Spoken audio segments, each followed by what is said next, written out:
Good afternoon, students. Welcome to the next session of our class. Yesterday we discussed about the Penugolu village surrounding surrounding hills. Today our topic is Podu.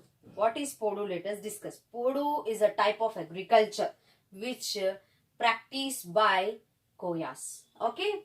So here in the Penugolu village, which tribal community is living? Koyas. And these Koyas use a different kind of technique to grow crops. So the Koyas, they will use a different kind of technique to grow crops, that is called Podu type. So Podu is a traditional practice. What is a Podu? It is the traditional. That means these people. Which people? Yeah, Koyas. From their great grandfathers, this is their traditional way of growing crops. So the traditional practice of farming. Podu is the traditional practice of farming. And not only Koyas, but one more community also will practice the same type of growing crops. That they are Kondareddis also. They will use Podu type of agriculture used by Kondareddis also. But now in this lesson, we are going to discuss only about the Koyas. Okay. So the Koyas, they grow the crops in a different way called Podu type of agriculture. And it is the traditional practice of farming. And this is the traditional practice of farming in hilly regions. In where? In hilly regions. And this Podu is also called as shifting agriculture. Podu is also called shifting agriculture or jhum cultivation.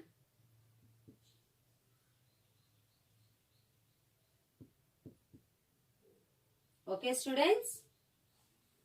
So the Koyas grow crops in a distinct method called Podu. Podu is a traditional practice of farming in hilly regions.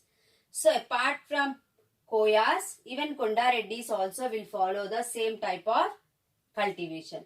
And Podu type of cultivation is also called shifting or jhum cultivation. Okay. And this practice of shifting cultivation is also done in states like Andhra Pradesh, Chhattisgarh,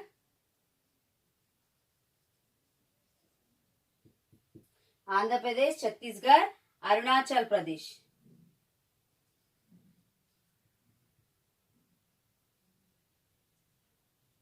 Okay, students. So this type of cultivation specially practiced in hilly regions, and also this jhum cultivation is practiced in Andhra Pradesh, Chhattisgarh and Arunachal Pradesh. And let us see what is actually this Podu type of cultivation. Okay. So each village, they will have one specified, means one special area. For what? For growing crops. So it's a hilly region. You all know that, isn't it? It is a hilly region. Let us see how they will grow crops.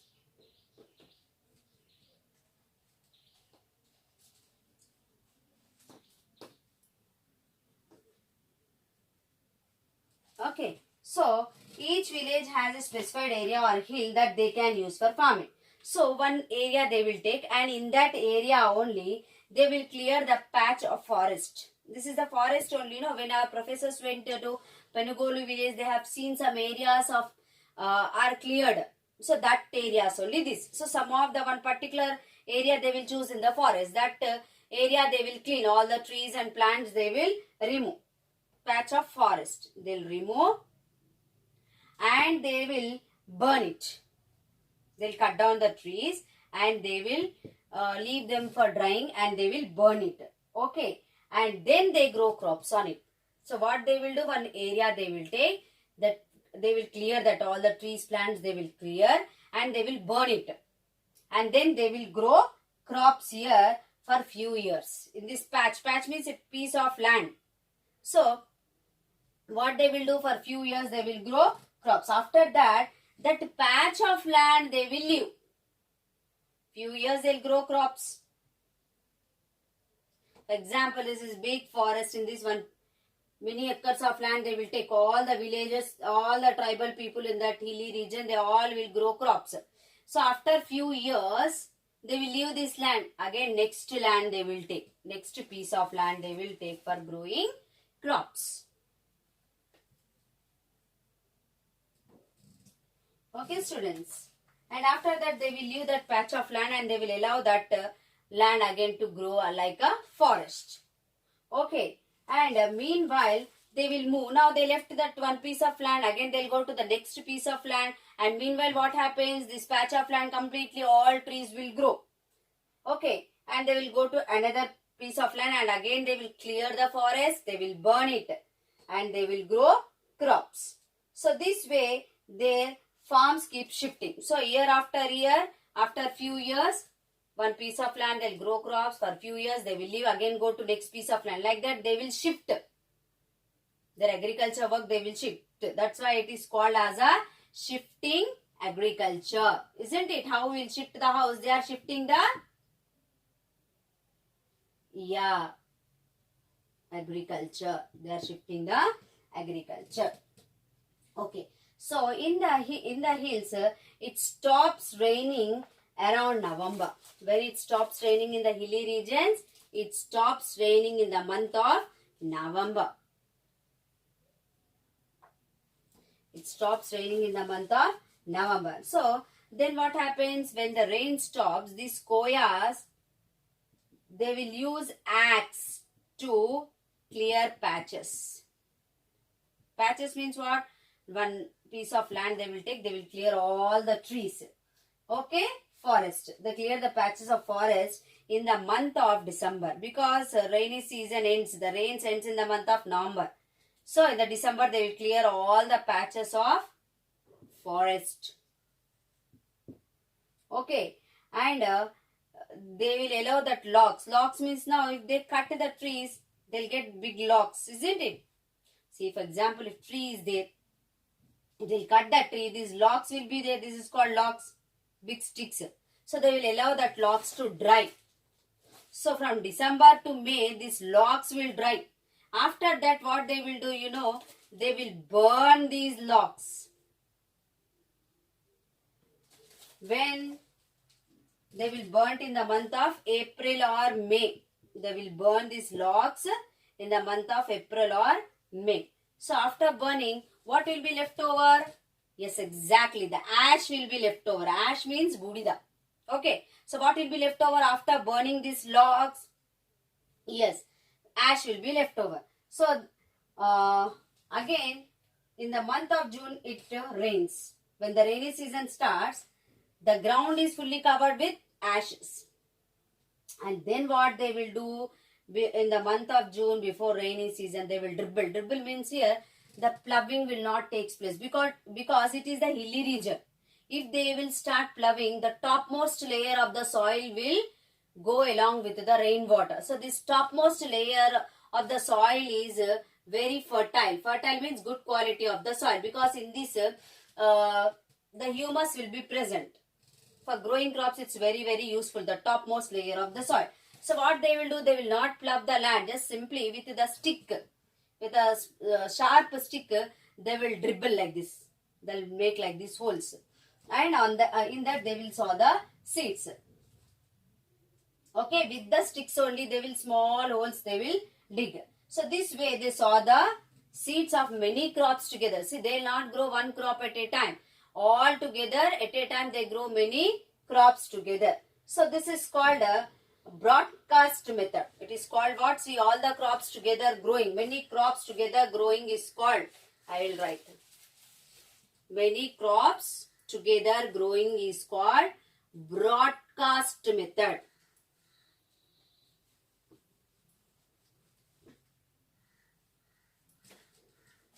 Okay, many crops together growing is called what? Broadcast method. It's called broadcast method. So now in modern time, how our farmers will grow? 1-2 crops. That's it at a time. But they will grow many crops together. It is called broadcast method, spreading the seeds on the ground. Okay. And they do not use plow here. They do not use any plow, I said. They'll take the stick and just they will dribble. Dribble means small holes they will make with the stick. And they will sow the seeds. And one of the reason for not using plow here is on the hill slopes, if they plow, they will lose the topmost layer of the soil, which is very, very fertile. So whenever it rains, what happens? If they plough the land, the topmost layer of the soil with the rainwater, it will flows. Okay, then what happens? The fertile soil becomes infertile. Okay. So farmer want the ashes and the dead leaves. Already we have seen they will burn the logs and they will remain ashes like that on the ground. So this ashes and the topmost layer of the soil, humus, these both the works like fertilizer, humus and ashes. See, they are not using any chemical fertilizers as like our farmers. So ash and the humus, the topmost layer soil, these both are the fertilizers for the soil. So these are the natural fertilizers.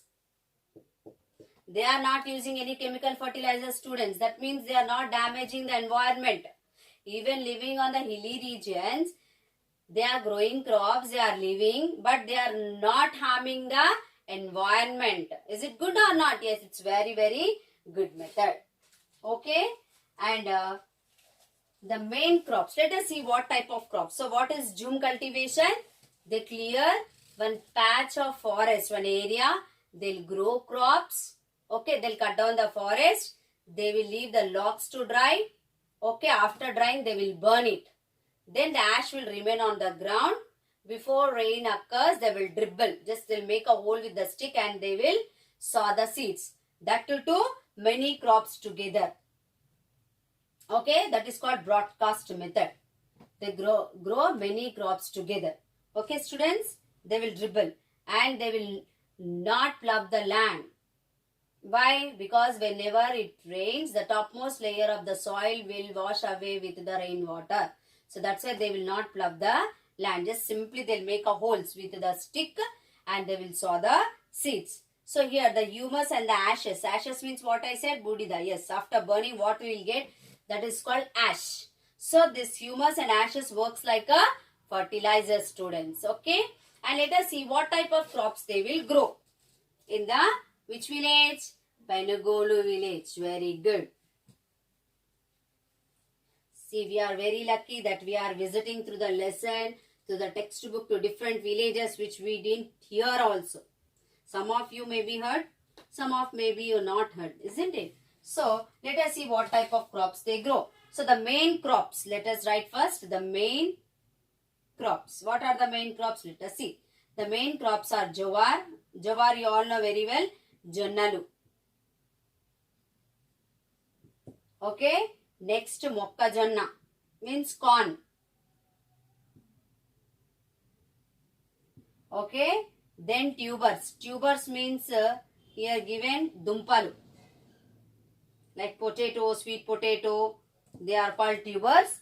Then millets. See, millets you all know very well. Nowadays very famous. Samulu, karralu. They are all called millets. Samalu, karralu. Okay. Then they will grow sesamum seeds. Sesamum means nuvulu. Sesamum means nuvulu. Then they are growing red gram, green gram, red gram, green gram, and vegetables like brinjal,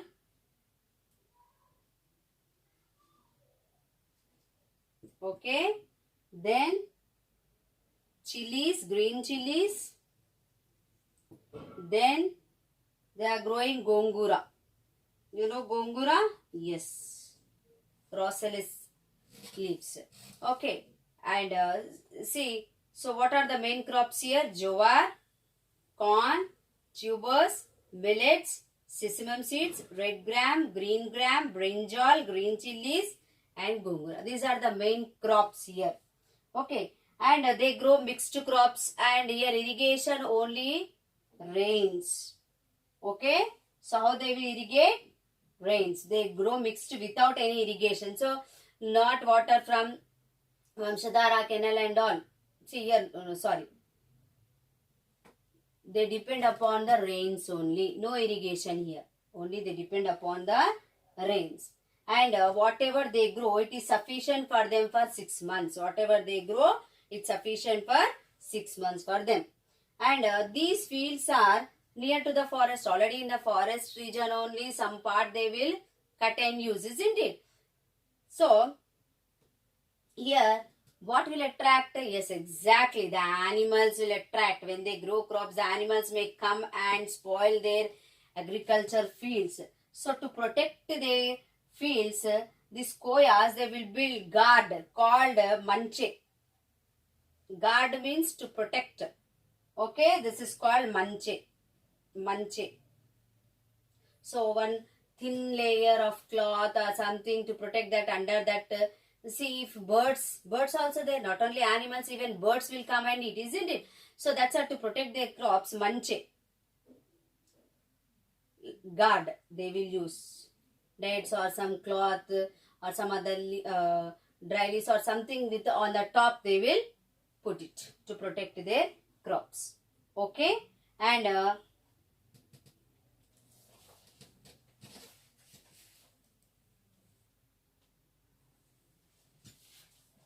and we read earlier that farming is done on a particular plot of land. Yes, already we discussed that under the Podu type of agriculture, on one patch of land will be cleared, and on that land they will grow crops for few years. Again, they will leave that land and go to the next patch of forest, isn't it? So, in olden days, on an average, each family. So, let us see how much of area they used to clear and use. Shall I rub this? Okay. So, in the olden days, how they used to take the land. See, many families will be there. Each family, how much land to be taken, how they have distributed without fighting. Let us discuss. So, in olden days, an average each family they used to clear 2 to 2.5 acres of forest land. Acres of forest land. Okay. So, under Podu type of agriculture, each family, how much land they will take? 2 to 2.5 acres of land per each family. So, the average yield of jowar, so per acre, 2.2 to 2.5 acres of forest land. So, in each acre of land, they will grow 250 kilograms of jowar. 250 kilograms of jowar. Okay. The average yield of jowar per acre is 250 kilograms per acre. For each acre, they will get 250 kilograms of jowar. So each family harvested about 600. Each family harvested how much? 600 kilograms. Kilograms means what? Kgs. Okay, each family 600 kilograms of jowar. And apart from this, 150 to 250 kilograms of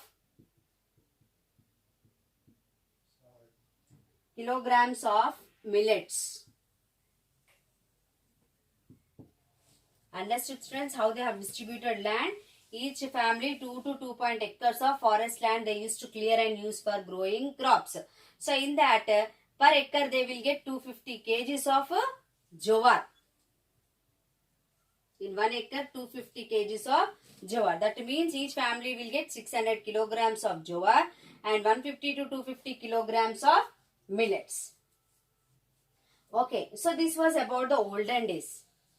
But recently, earlier, large forest areas were available. So, in the olden days, large area of forest used to be available. More forest regions, isn't it? That's time, no cutting down of trees, isn't it? But now, the area available for Podu has decreased. Why decreased? Earlier, there was much land for growing crops for the Penugolu villagers. But now, why this land has decreased? So, each family used to take 2 to 2.5 acres in olden days. But at present now, the area for Podu has decreased. Each family 1 to 1.5 acres. That means for each family 1 acre is reduced. 1 to 1.5 acres. Okay. Then that means now the crop is also decreased. The harvest. See, when land automatically decreases, the crop also decreases. Here see, 2 to 2.0 acres of land. Per acre 250 kilograms of jowar. Like that 600 kilograms of jowar they used to get, and 150 to 250 kilograms of millets they used to get. Now the land area has decreased. That means this 600 kilograms maybe become to 300. This may be 100 or 125. That's it. So the crops also reduced now. That means the availability of food grains are reduced for each family. At the same time, the people are in the Penugolu village, the people are forced to come back to the same plot early. Earlier, how they used to do, for few years in one region they used to grow, again go to the next region. But now, not many years, within a few years, they has to come back to their land, because now land area also decreased in this forest. Why decreased? Let us see. So the rotation cycle has become smaller. So the soil is not able to recover its fertility. Yes. So why they used to leave one patch of land and go to the next piece of land, because if they few years they'll grow continuously, again they go to next land and they will leave that piece of land to grow all the trees and plants. With that, what happens again for first land they grow for few years, again next they grow, again they grow somewhere to come to the first land, the patch of land which they used. After many years they used to come to that first patch of land. That means till that time that soil again it will recoup the nutrients naturally, because in that again first piece of land for many years they did not used. So naturally because of rains, winds, it will take nutrients naturally from the nature. So in that way the soil fertility used to be increased. But now the acres of land for each family decrease and they are forced to come back to their first land very soon. That means that fertility, the soil cannot recover the fertility. Recover means again it cannot take fertility, because very soon they are coming. Very soon they are coming back to the land. So Zoom shifting agriculture means one piece of land they will clear in the forest. They will leave the logs. After drying, they will burn it. Then they'll get ash. Ash works like a fertilizer. They'll grow crops. Like that, forest will be very, very big. So after maybe 20 years or 10 years after, they'll come to the first patch of land. Till that time, these many years, again that soil will get lot of fertility. Fertility means the quality of the soil increases. But now they are coming very soon back to this land which they used earlier. So the soil cannot recover the fertility. Okay, have you understood, student, about the Podu type of agriculture? So I would like to ask you the few questions, then I will end my session.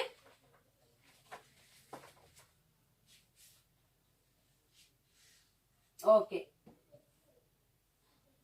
Name the surrounding regions of Penugolu. Recapitulation. Surrounding regions, yesterday we have seen Nallagutta or Karregutta, Chhattisgarh on the north. So that answer. Next, where is Vazidu Mandal? Next, what are the crops grown in Penugolu? Just now we have seen what the crops they'll grow. Okay. So these question answers I'll post you. Thank you. Have a nice day.